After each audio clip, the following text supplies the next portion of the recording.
Welcome to another episode of the Bark Brigade podcast by Doggozila Magazine. Imagine legally paying thousands of dollars for a specific roommate, right? Like surgically altering their ears so they look tougher. Yeah. Strapping an electronic device to their neck to deliver, shocks when they don't listen. Oh, man. And feeding them this raw diet fit for a wild wolf. I mean, if you did any of that to a human being, you would literally be in federal prison. Right. You'd be locked up for life. Exactly. But if you do it to a dog, you are just, participating in another Tuesday debate on some canine message board. Yeah, just a casual Tuesday.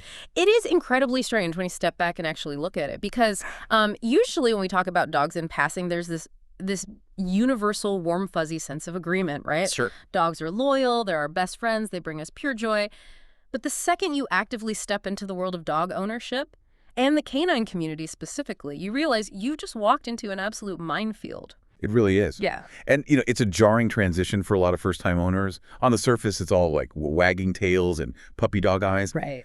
But just beneath that glossy veneer, there are incredibly passionate, deeply entrenched battle lines drawn over almost every conceivable aspect of canine care, biology, and even law. And that tension is exactly what we are dissecting today. We have this massive stack of source material centered around a sprawling, deeply researched article from Doggozila Magazine. Oh, it's a fantastic piece. It really is. It's titled Dog Controversies in the Community. And our mission for this deep dive is to, systematically pull apart the most polarized topics in the modern canine world. Right, getting into the weeds. Exactly. We are looking at the entire lifespan and lifestyle of the dog. So, how we source them, how we literally physically modify their bodies, the psychological tools we use to program their brain. The training, yeah. Yeah, the training. And the biological reality of what goes into their dinner bowls. And ultimately, how human laws regulate their existence in our society. It's a massive landscape. And as we parse through the research today, a really profound underlying theme emerges. Okay, what is it? Well, what's fascinating here is that these controversies aren't really about dogs. Not at their core, anyway. Wait, really? What are they about, then? They are fundamentally a reflection of deeply human questions. Like, when we argue about canine care, we are actually debating our own ethics, our shifting definitions of public safety, our human guilt, and the continuously evolving nature of our dominance over the natural world. Oh, wow. So the dog is essentially a biological mirror? Exactly. A mirror reflecting human values right back at us. That is a fascinating lens to view this through. And hey, speaking of viewing things, I see you've drastically changed your background for our session today. Oh, you noticed. I did. The usual towering bookshelves are gone, and I'm looking at this incredibly warm, sunlit study. You've got, vintage canine anatomy charts on the wall. And are those actual historical photographs? Yeah, those are photographs of working dogs from the 1800s. That is so cool. Thanks. I felt we needed an environment that bridges history and hard science for this deep dive. I have stacks of veterinary journals right here on the desk, alongside records from early kennel clubs. Setting the mood. Yeah, exactly. It helps ground our discussion.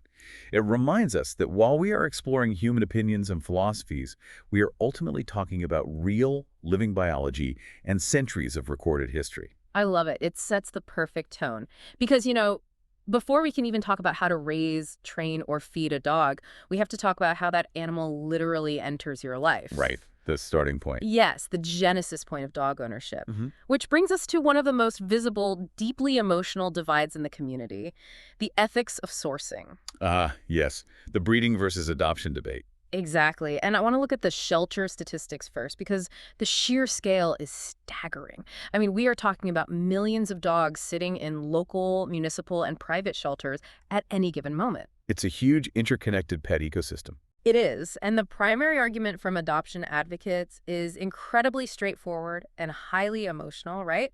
Adopting saves a life. Yes, absolutely. You are actively pulling an animal from a stressed system, reducing local pet overpopulation, and directly starving the business model of puppy mills by not injecting your money into that specific supply chain. And beyond the ethical pull, there is a very raw logistical and economic reality to the adoption argument that the source highlights. Right, the financial side. Yeah, when you adopt a dog from a reputable shelter or rescue organization, you are fundamentally absorbing a massive amount of subsidized veterinary care. Oh, that's a good point. Like the spaying and neutering. Exactly. That dog typically comes to you already spayed or neutered. They have a microchip implanted. They've been administered a full battery of core vaccines, parvovirus, distemper, Which rabies. is expensive. Incredibly expensive. If a consumer were to pay for all of those surgical and preventative veterinary services out of pocket for a brand new, unvetted puppy, the financial burden would be substantial. Right. Hundreds or even thousands of dollars. Yeah, shelters operate essentially at a loss to provide a massive economic relief to the new owner, Yeah. all to facilitate getting that dog into a home. Wow. And the source also dives into the psychological component of adoption, which I thought was really interesting. Redemption narrative. Yes. Rescue advocates talk constantly about the profound, almost tangible bond formed when you give a surrendered or abandoned dog a second chance. It's a very powerful emotion. Yeah, the article notes that many owners report their adopted dogs harbor this deeply ingrained sense of gratitude. Like it fosters this incredibly close, resilient connection with their new human families.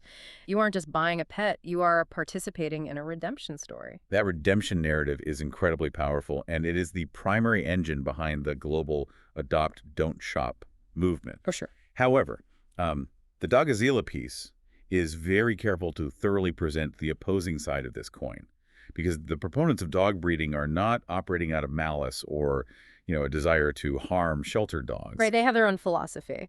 Exactly. They're operating from a philosophy of historical preservation and biological predictability. Okay, let's unpack that. Because if we look at the history of how we got these breeds in the first place, it's not just a happy accident. No, not at all. We have spent centuries, I mean millennia in some cases, selectively developing highly specific genetic lines. Ethical breeders argue that they are the stewards of history. Preserving the golden retriever, the border collie, the Newfoundland. Exactly. But practically speaking, the modern argument for breeding centers almost entirely on predictability. Predictability in health, in final adult size, and, like most importantly, in temperament. And that predictability is not just a luxury. For many, it is an absolute necessity. How so? Give me an example. Well, let's look at the mechanics of why someone might require that. If you are a family living in a densely populated apartment building with a strict weight limit, right? Or if a family member has severe documented allergies and requires a low dander coat. Or if you are specifically looking for a dog capable of complex working tasks, like deep pressure therapy for a psychiatric disability. Oh, wow. Or scent detection for medical alerts. You cannot rely on the genetic roll of the dice that comes with a mixed breed rescue. That makes total sense. You need a sure thing. Exactly. You require a very specific, carefully engineered set of biological traits. Ethical breeders utilize advanced genetic testing like OVFA hip and elbow scoring and DNA panels for inherited diseases to statistically guarantee they're producing sound, reliable animals that perfectly fit those exact criteria. And this is a big But reading through this, there is a massive, incredibly sharp distinction made in the source material. Yes, the puppy mill distinction. Right. The article draws a thick, undeniable line between the ethical preservationist breeder you just described and the commercial entities known as puppy mills or backyard breeders. That is the grim reality of the breeding ecosystem. An ethical breeder operates almost at a financial loss. Really? A loss? Oh, absolutely. By the time they pay for all those genetic tests, emergency vet visits, premium food, they aren't making a profit. They prioritize the structural and behavioral well-being of the animal above all else. Okay. They meticulously vet the homes their puppies go to, and they have contracts mandating that if the owner ever cannot keep the dog returns to the breeder. Oh, ensuring their animals never end up in the shelter system. That's huge. Exactly. A puppy mill, conversely, is an agricultural operation prioritizing volume and profit. They mass-produce puppies in confined conditions with zero regard for genetic health testing or early neurological stimulation. Which is just heartbreaking. It is. And this inevitably floods the market with animals suffering from severe, long-term congenital defects and profound behavioral trauma. You know, looking at this choice, it really feels like finding a roommate. Oh, I like that analogy. Right. If you go to a highly exclusive, expensive matching agency because you absolutely need a roommate who loves mountain climbing, has a documented allergy to peanuts, and is genetically predisposed to waking up at 6 a.m. with a smile. Sounds exhausting, but yes. That is the ethical breeding route. You are paying a premium for a very specific, highly vetted, predictable lifestyle match. Right. On the other hand, answering a community board ad from someone who just lost their apartment and desperately needs a place to crash, knowing you might have to work through some unpredictable habits and weird quirks, but knowing you are doing a genuinely life-saving deed, that's the adoption route. That's a great way to put it. And if we push that roommate analogy further, the true danger lies in the middle ground. The unvetted Craigslist ad. Yes, the ad offering a perfect roommate for cheap who turns out to be a chaotic nightmare. That is the backyard breeder. What the Doggozilla article ultimately concludes is that the true conflict here is not a binary of breeding versus adoption. Right. Both the preservationist and the shelter advocate possess highly valid, morally sound stances. The actual battle line is between responsible ownership and gross irresponsibility. So it's about the human's actions. Exactly. If you adopt a dog but fail to train it, leading to a bite and a return to the shelter, that is irresponsible. If you breed 2 dogs in your backyard purely to sell the puppies for quick cash, completely bypassing genetic health screenings, that is irresponsible. So the responsibility lies entirely in the execution of your choice, not merely the category of the choice itself. Beautifully summarized, yes. That is a crucial distinction. And I want to pause here and explicitly state to you, the listener, that our goal in this deep dive remains fiercely neutral. Yes, absolutely.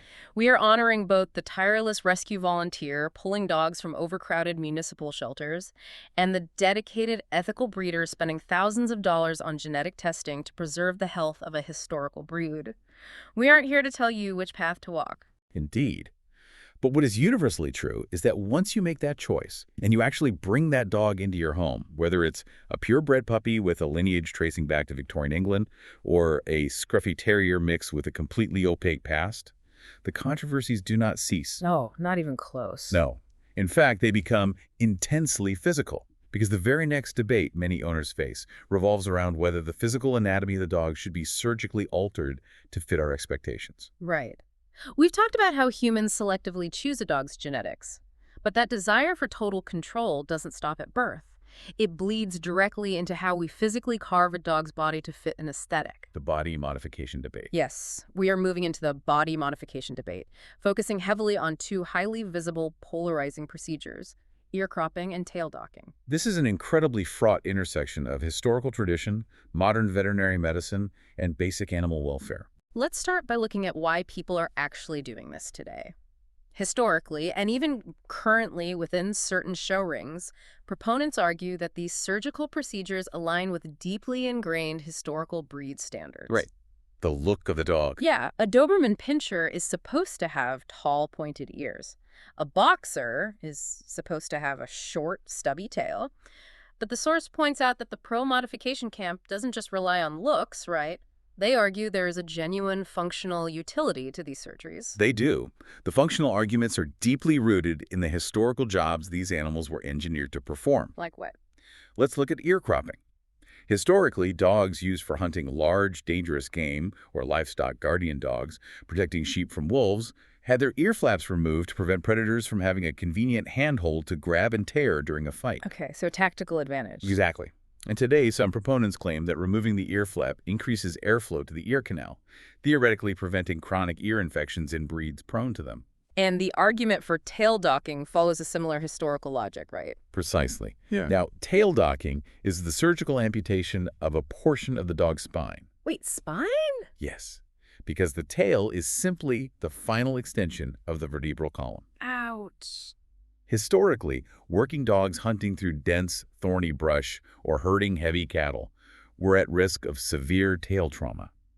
A cow stepping on a long tail, or a tail repeatedly whipping against thick underbrush, could result in a bloody, incredibly painful injury that is notoriously difficult to heal. I can imagine. So the argument was, and remains for some, that a clean surgical amputation of the tail at a few days old is a necessary preventative measure against a catastrophic painful injury later in adult life. But the pushback on that from the anti-modification stance is massive. Oh, it's monumental. Yeah, the article brings in the heavy hitters here, citing the American Veterinary Medical Association, the AVMA, along with coalition of animal welfare scientists. And their consensus is unequivocal. Completely against it. They argue that in modern society, these procedures are purely cosmetic. They inflict unnecessary acute pain and distress on a neonate puppy, and crucially, they offer zero mathematically significant medical benefit to the vast majority of companion animals. And if we look at the biological mechanics underlying the AVMA's stance, the anti-modification argument becomes very clear. Modern veterinary science has debunked the ear infection myth. Really? So the airflow thing is bogus? It is. Studies show no correlation between floppy ears and increased infection rates when comparing cropped to uncropped dogs of the same breed. Wow, okay. As for tail docking, the mathematical probability of a modern family pet suffering a catastrophic tail injury on a suburban walk is incredibly low. The AVMA argues that proactively amputating an appendage to prevent a highly unlikely injury violates the fundamental medical ethos of do no harm. That makes total sense. Furthermore, the source discusses the neurological and behavioral fallout. You mentioned the tail is an extension of the spine. When you sever those nerves, you aren't just cutting hair. Exactly. The amputation severs major nerve bundles. There is documented evidence of some dogs developing neuromas. What are neuromas? They are bundles of tangled nerve endings at the stump that can cause chronic, lifelong phantom pain. Oh, that's terrible. It is. And beyond the physical pain, there's a severe behavioral cost. Dogs communicate incredibly complex emotional states to one another through the subtle carriage of their ears and the specific sweeping motions of their tails. Their body language. Yes. When we surgically remove a dog's tail and freeze their ears into a rigid, upright position, we are essentially stripping them of their primary tools of communication. Like taking away their voice. Exactly. We render them mute in the canine world, which can lead to severe misunderstandings and aggression at places like dog parks. This debate isn't just happening on internet forums either. The article outlines a massive, growing global movement codifying this into law. Yes, the legal landscape is shifting rapidly. The source notes that the United Kingdom, Australia, and much of the European Union have completely outlawed ear cropping and tail docking. Like, it is a criminal offense to perform these cosmetic surgeries there unless there is an acute, trauma-related medical necessity. Which demonstrates how seriously the ethical implications are being taken at a governmental level outside of the United States. I am reading all of this, and a core question keeps bubbling up for me. Okay, lay it on me. If a highly skilled, board-certified veterinarian performs the ear cropping procedure perfectly, fully under modern anesthesia, with top-tier multi-day pain management protocols, does the ethical concern simply evaporate? Or is the core issue that we, as humans, feel entitled to perform entirely elective cosmetic plastic surgery on a non-consenting biological creature simply because we prefer how it looks? That is the philosophical crux of the entire breed standard debate. And we connect this to the bigger picture. It explores the deeply ingrained tension in how we view the dog. For centuries, dogs were utilitarian tools. Yeah. You modified the tool to suit the job. But today, we overwhelmingly view dogs as sentient family members. Yeah, they sleep in our beds. Exactly.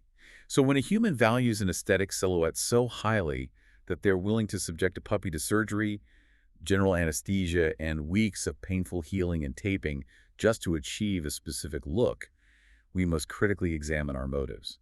Are we honoring an outdated Victorian aesthetic, or are we treating a living creature as a luxury accessory? Precisely. The source urges owners to wrestle with that reality, noting that physically altering an animal for human vanity is becoming increasingly difficult to justify in the modern era. It is a profoundly heavy question, and as we transition from the physical to the psychological, we see that desire for control manifesting in different ways. We've talked about physically carving the dog's body, but the invisible ways we try to program a dog's brains, specifically through the philosophy and the literal tools of behavioral training, are just as fiercely, if not more fiercely, debated. Shaping the mind. This is where the daily, grueling reality of dog ownership lives, and it is an absolute battlefield of competing behavioral methodologies. The Doggozila article outlines a massive ideological divide here. On one side, you have positive reinforcement. The mechanics here are entirely based on rewarding desired behavior. Right. You ask the dog to sit, the dog sits. You deliver a high-value food reward, a toy, or praise. The source notes that this approach is heavily supported by modern cognitive science and veterinary behaviorists. It builds immense trust. Yeah, and it is mathematically highly effective for teaching new behaviors, and it operates entirely without the use of physical force. It is fundamentally rooted in B.F. Skinner's principles of operant conditioning. The dog learns that their specific actions can manipulate their environment to produce a positive outcome. Okay, that sounds great. But on the complete opposite end of the spectrum, you have punitive or balanced training methods. These methods rely heavily on the application of physical corrections, aversive pressure, and positive punishment. So Meaning, when the dog performs an undesirable behavior, an uncomfortable or painful stimulus is applied to suppress that behavior. got it. And critics of this punitive method argue that utilizing fear and physical pain can severely fracture the human-dog bond. But the philosophical debate really crystallizes when the source looks at the actual physical hardware used to enact these corrections. Let's examine the electric collar, or the e-collar debate. Ah, yes, the e-collar. These are devices worn around the dog's neck, controlled by a handheld remote operated by the human, which deliver varying levels of blunt electrical stimulation. Shocks. Yes, ranging from a mild tickle to a severely painful shock, directly into the dog's skin. The pro-e-collar argument presented in the text is that these tools, when used correctly, are unparalleled in their effectiveness. Supporters argue they are a necessary life-saving tether for off-leash training in open environments where a physical leash isn't an option. Right, like hiking off trail. Exactly. Furthermore, trainers who use them argue they are sometimes the only viable option for managing incredibly powerful, large-breed dogs, or for completely suppressing severe, dangerous behaviors, like a dog that aggressively chases cars or attacks livestock. Situations where the dog's literal life is at risk if they don't obey an instant recall command. Yeah. Conversely, the arguments against e-collars are incredibly intense and heavily backed by behavioral science. Animal welfare organizations and force-free trainers view these devices as inherently inhumane. Their core argument is that e-collars rely fundamentally on pain, fear, and intimidation to force compliance. Right. Critics point out the psychological mechanics of what happens when you shock a dog. It doesn't just stop the behavior. It routinely causes severe psychological fallout, including chronic anxiety, learned helplessness, and most dangerously, redirected aggression. Wait, explain the mechanics of redirected aggression in this context. How does a shock collar cause a dog to become aggressive? It comes down to something behavioral scientists call superstitious associations. Let's say you're walking your dog, and they lunge at a passing bicycle. You press the button and deliver a painful shock to stop the lunging. Makes sense to the human. Right, but your timing is slightly off. The dog wasn't looking at the bike the exact millisecond the shock arrived. The dog had turned its head and was looking at a toddler walking on the sidewalk. Oh, no. Because dogs learn through immediate association, the dog doesn't realize it was shocked for lunging at the bike. The dog's brain instantly computes. When I look at toddlers, I experience sudden, intense pain on my neck. Wow. So you have just accidentally, permanently, classically conditioned that dog to fear and potentially attack toddlers. Exactly. That is terrifying. It is a massive risk. Furthermore, critics argue the e-collar is a psychological band-aid. It suppresses the outward symptom of the behavior through fear, but it completely fails to address the underlying emotional root cause of why the dog was lunging in the first place, which is usually fear or anxiety. Right. They're still scared, they just aren't showing it. Exactly. And perhaps most alarmingly, the source highlights the catastrophic risk of misuse. These are complex behavioral modification devices sold off the shelf to the general public. Anyone can buy them. Yeah. When they end up in the hands of untrained, frustrated, or angry owners, the potential for severe physical and psychological abuse is astronomical. The debate is remarkably similar when we examine the prong collar, also known as the pinch collar. For those who haven't seen one, this is a collar made of interlocking metal links with blunt metal prongs that face inward toward the dog's skin. They look medieval. They really do. When the human applies tension to the leash, the collar constricts and the metal prongs dig uniformly into the dog's neck.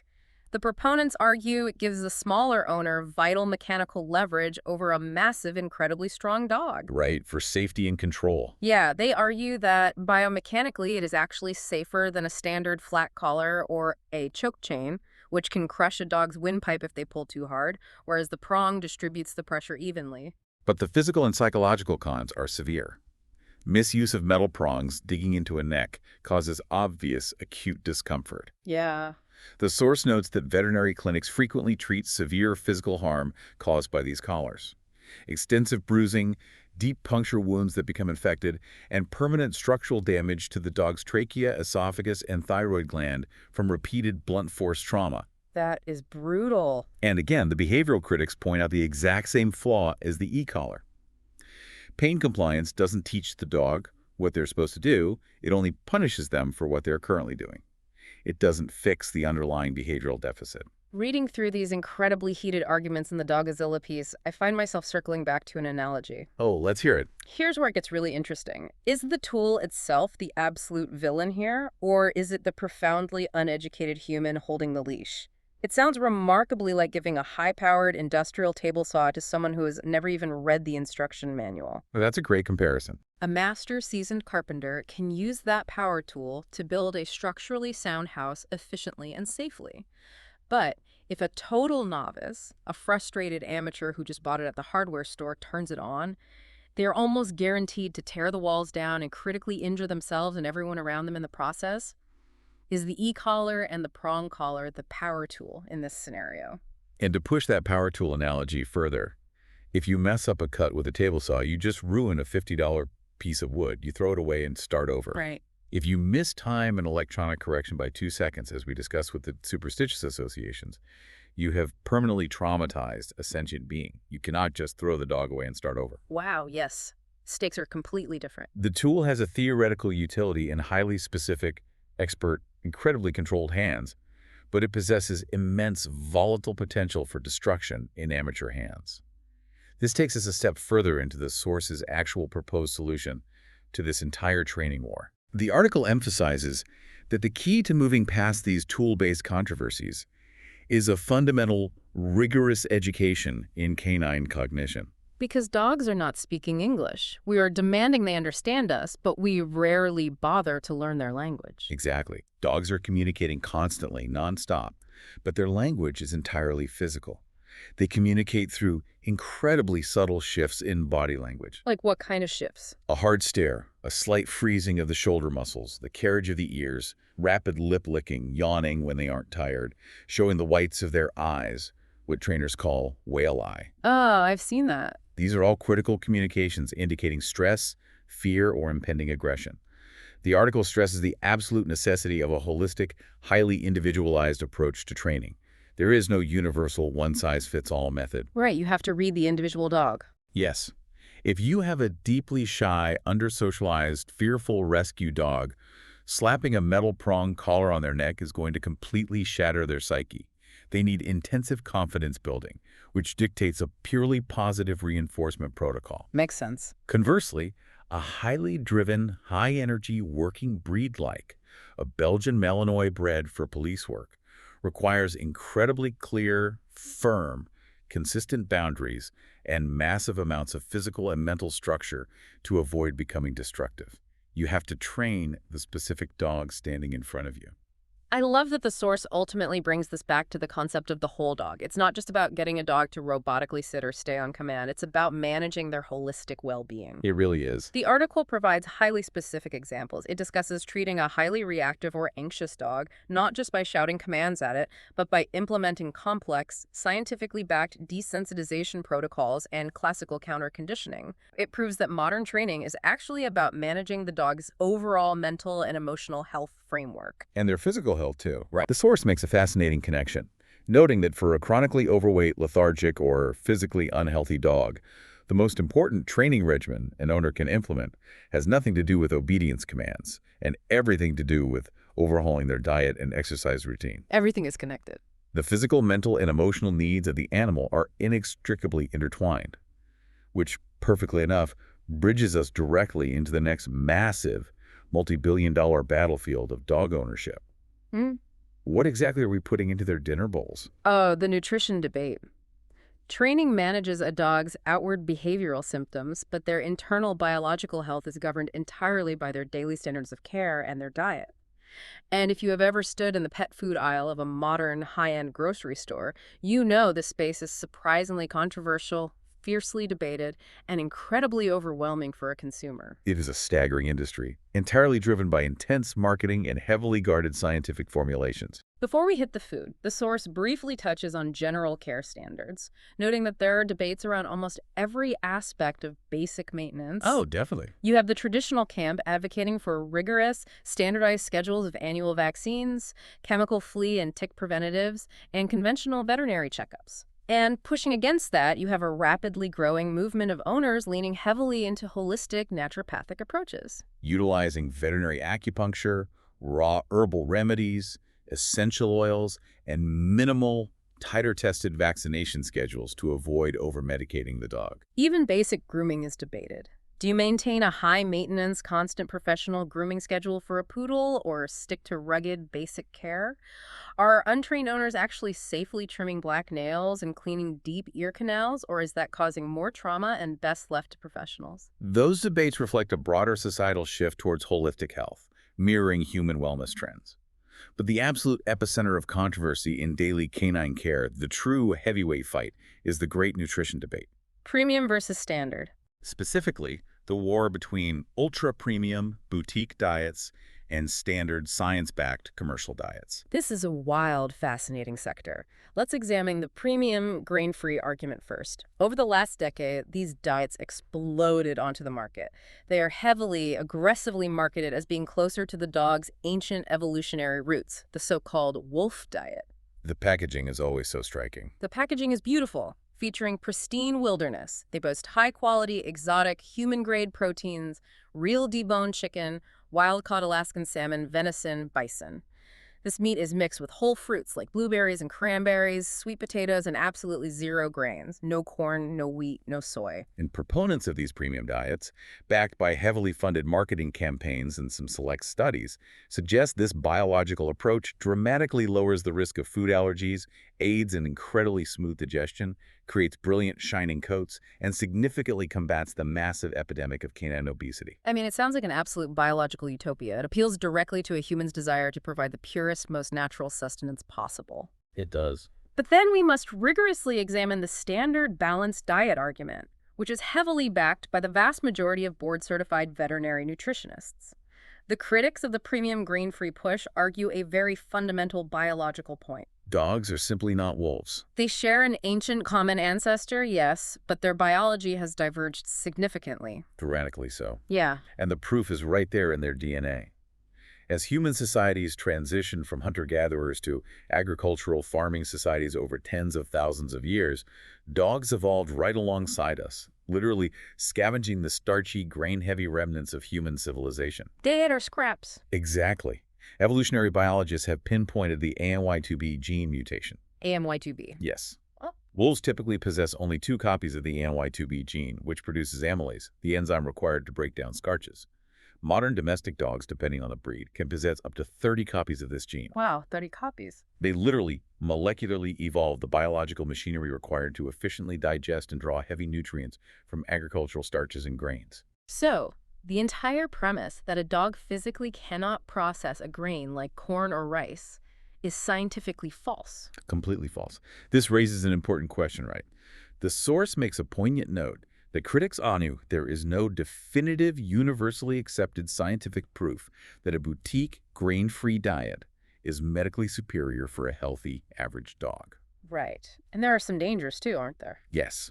In fact, the FDA recently launched massive investigations into a potential link between certain boutique, exotic protein, grain-free diets and a fatal heart condition in dogs called dilated cardiomyopathy, or DCM. Oh, wow. While the exact mechanism is still being studied, it suggests that arbitrarily removing grains and substituting them with massive amounts of legumes like peas and lentils to bind the kibble together may be interrupting the dog's ability to synthesize taurine. And taurine is an essential amino acid for heart health. Exactly. Critics of the premium movement argue that a lot of these diets are essentially just highly successful, incredibly expensive marketing tactics preying directly on owner anxiety. I was looking at the actual retail numbers on some of this premium kibble, and I am genuinely stunned. People are paying $90, sometimes $120 for a single bag of ancestral wolf diet. It's big business. It is. Looking at the biology in this paper regarding the AMY2B gene, it seems like we are just projecting our own paleo diet, gluten-free human guilt onto our pets. So I have to ask you, the listener, to pause and consider your own budget and your own psychological motivations when you stand in that pet food aisle. A very necessary reflection. Right. If the veterinary science isn't 100% settled that grain-free is a magic bullet, how much of the premium food push is actually about canine health, and how much of it is about human guilt? Do we feel guilty eating a beautiful, hot, home-cooked dinner while looking down and giving our dog a bowl of dry brown pebbles. Probably. Do we spend $90 a bag just to alleviate our own guilt and feel like better providers? Are we anthropomorphizing our dog's palates? That is a phenomenal observation. You are highlighting the intense psychological anthropomorphizing of our pets. We project human dietary trends, gluten-free, paleo, organic, onto an animal that, left to its own devices, will happily consume garbage out of a dumpster. Exactly. When we synthesize the source's conclusion on this highly volatile topic, it is actually incredibly liberating for the average owner. How so? There is no universal best food. The ideal diet is highly intimately individualized. It depends entirely on the specific dog's biological health status, the owner's realistic financial budget, and their lifestyle. So standard food is fine? If a dog thrives, has solid digestion, a shiny coat, and boundless energy on a standard, high-quality, scientifically formulated grain-inclusive diet from a major manufacturer, and it keeps the owner from going bankrupt, that is a massive success. You're providing an excellent standard of care. That is such a grounded, refreshing takeaway amid all the marketing noise. So far, we've really looked deeply at the dog inside the microcosm of the private home. How we selectively source their genetics, how we surgically modify their physical bodies, how we attempt to program their behavior with various tools, and the biological reality of what we feed them in the kitchen. Right, the private sphere. But what happens when we take that dog, clip a leash to their collar, walk out the front door, and bring them into shared human society? That is the exact moment when private ownership choices violently collide with public policy, municipal law, and communal The spaces. stakes get much higher. And they raise significantly, shifting from private debates to public safety and legal liability. Let's unpack the biggest, heaviest, and arguably most tragic legal debate in the canine world today.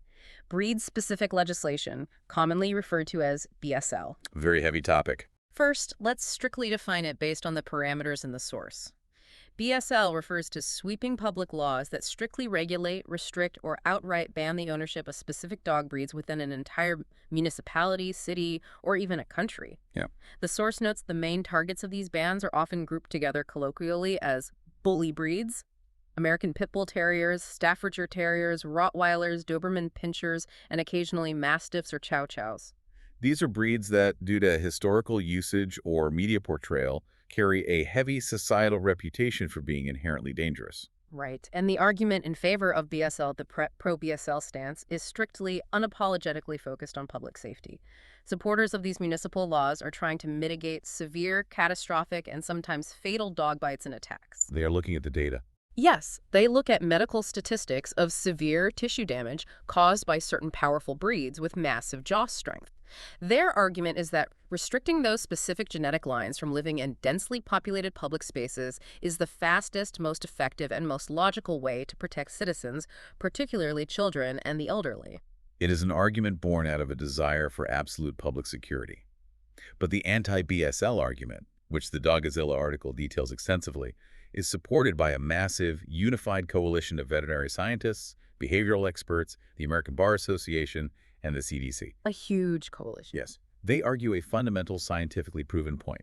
A dog's physical breed or appearance alone does not accurately predict aggression. That is the cornerstone of the entire anti-BSL movement. Precisely. Behavioral experts argue that dog bites are rarely a random act of genetic destiny. A severe bite is the final, tragic result of a highly complex web of compounding factors. What kind of factors? It involves the individual dog's inherent temperament, a complete lack of socialization during the critical developmental windows in puppyhood, a total absence of behavioral training, and chronically bad, neglectful, or abusive human care. Right, the environment. When a dog bites, it is almost universally a failure of the human environment, not merely the sudden activation of a breed trait.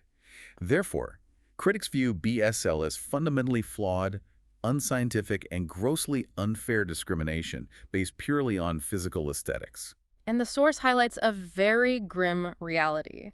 This sweeping discrimination doesn't actually seem to improve public safety in the municipalities that enact it, but it does have massive, tragic, unintended consequences. The bans destroy families. Yeah, when cities like Denver historically enacted their bans, or if we look at the recent XL bully bans in the United Kingdom, we see the mass mandated euthanasia of completely friendly, well-adjusted, thoroughly trained family pets simply because they happen to possess a certain blocky head shape or chest width. It's devastating. It creates horrific legal trouble and sheer heartbreak for highly responsible owners who suddenly, overnight, find their beloved family pet outlawed in their own hometown. They are forced to either move across state lines or surrender their dog to be killed. At this juncture, we must carefully remind our listeners of our absolute neutrality. This is an intensely, fiercely politically charged community issue. Yes, very much so. People on the pro-BSL side have very real, legitimate fears, often based on horrific past traumas and violent encounters. People on the anti-BSL side have very real, righteous anger over the traumatic loss of innocent pets to draconian legislation. We are simply reporting the contours and the science of this debate. We are not endorsing a side. Absolutely. The pain and the fear on both sides of the BSL debate are very real and very visceral. But what I truly appreciate about the Doggozila article is that it doesn't just present the argument and leave us in despair. It actively explores alternative solutions to BSL that legal experts and behaviorists are actively promoting. Right, there are other ways. If sweeping breed bans are a blunt, ineffective instrument, what is the scalpel? The source details several alternatives. First, comprehensive bite prevention education implemented at the elementary school level. Catching it early. Exactly.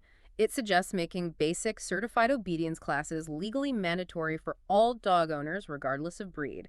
It advocates for teaching the general public how to accurately read the canine body language we discussed earlier, so people can recognize when a dog is stressed, yawning, lip-licking, freezing, and back away before a bite occurs. And from a strict legal standpoint, the most highly advocated alternative to BSL is the implementation of comprehensive dangerous dog laws.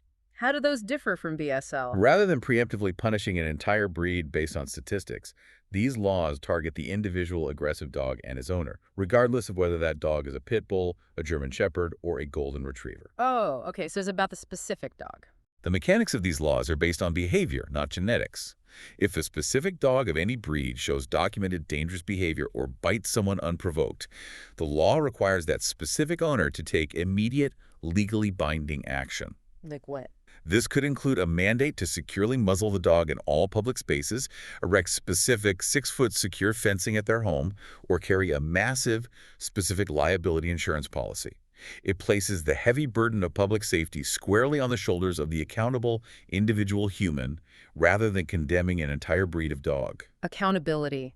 That really is the perfect defining word for this entire deep dive, and that exact concept of accountability bleeds directly into the final, highly volatile public controversy we need to look at, the municipal dog park. The dog park. It is the quintessential fenced-in shared public space for dogs, and yet it is incredibly polarizing among trainers and owners alike. The pros of a municipal dog park are obvious, highly appealing, and wonderful on paper.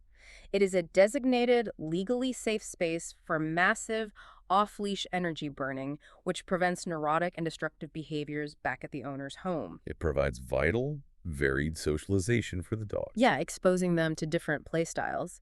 And for the human owners, it builds a massive, tangible sense of community. This is especially vital for people living in dense urban apartments without access to private fenced yards. It acts as a bustling social hub for the neighborhood. But the cons, as detailed by veterinary behaviorists in the source, are significant and often completely overlooked by the average owner. What's the main concern? The article outlines a very high risk of unpredictable, aggressive behavior.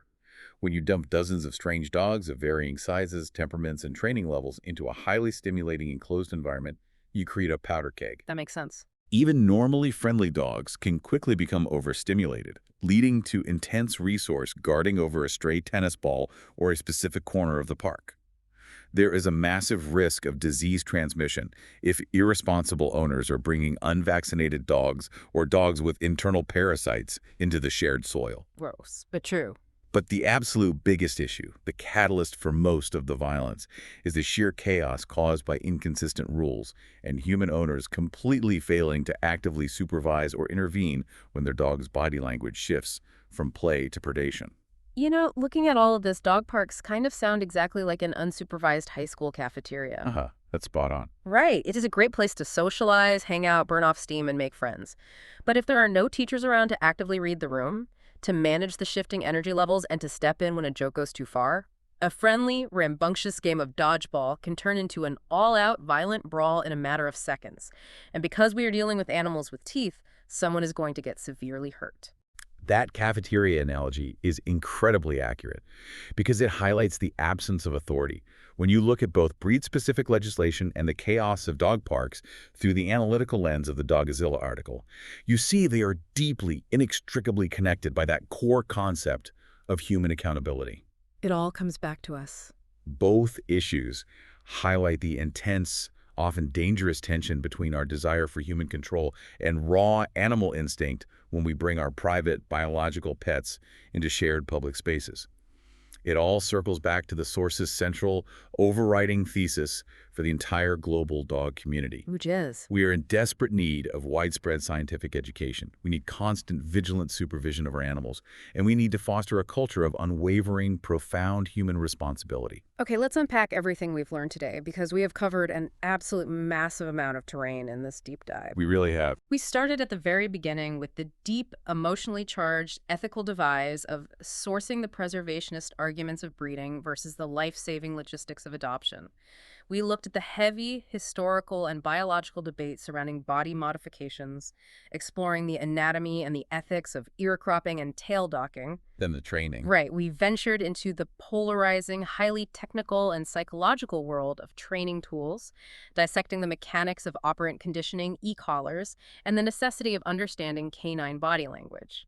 We navigated the sheer confusion, the genetic science of the AMY2B gene, and the heavy marketing of the pet food aisle to understand internal standards of care. And finally, the public space. Yes, finally, we tackled the heavy legal and communal debates of breed-specific legislation, dangerous dog laws, and the complex ethology of public dog parks. It is a vast, complicated journey, and the unifying thread running through every single one of these controversies is incredibly clear.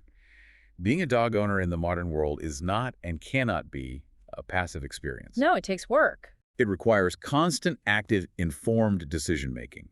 It requires profound empathy for the biological reality of the animal standing in front of you. And above all, it requires rigorous, ongoing education to separate slick marketing, historical myth, and human ego from actual peer-reviewed canine science. I completely agree. It is a massive responsibility to hold another creature's life in your hands. I also want to commend you, the listener, for taking the time to dive into these difficult, sometimes highly uncomfortable topics with us today. Exploring these diverse, deeply nuanced, and often violently conflicting viewpoints is truly the only way to foster the informed, compassionate, and fiercely responsible dog community that the Doggozila article envisions for the future. Absolutely. From the very beginning, we promised not to tell you what to think, but to give you the comprehensive biological and philosophical tools to think critically about your dog's life. And as we wrap up this deep dive, I want to leave you with one final, lingering, provocative thought to ponder on your own. Oh, leaving them with some homework. Always. We have spent this entire time talking about how humans manage, alter, train, and legislate dogs today. But if we look at the grand scale of evolution, dogs have evolved alongside us for tens of thousands of years. They have fundamentally altered their genetics to digest our agricultural diets. They have adapted their instincts to live inside our concrete homes, and they have bent their behaviors to fit our complex societal rules. They've done everything we've asked of them. Exactly. So, how many of these heated dog controversies are actually just human controversies in disguise? When we passionately argue on the internet about how to surgically control a dog, how to electronically train a dog, or how to legally ban a dog, are we really just debating our own deeply rooted human anxieties about morality, safety, and responsibility? Are we just projecting our own desperate need for control onto our best friends? It is something to seriously think about the next time you look down at the dog sleeping peacefully at your feet. Thank you for listening, dear Brigadiers, and if you have any questions, visit the source article on Doggozila Magazine at doggozila.com. That was all for this episode, and until the next time, bye to all listeners of the Bark Brigade podcast.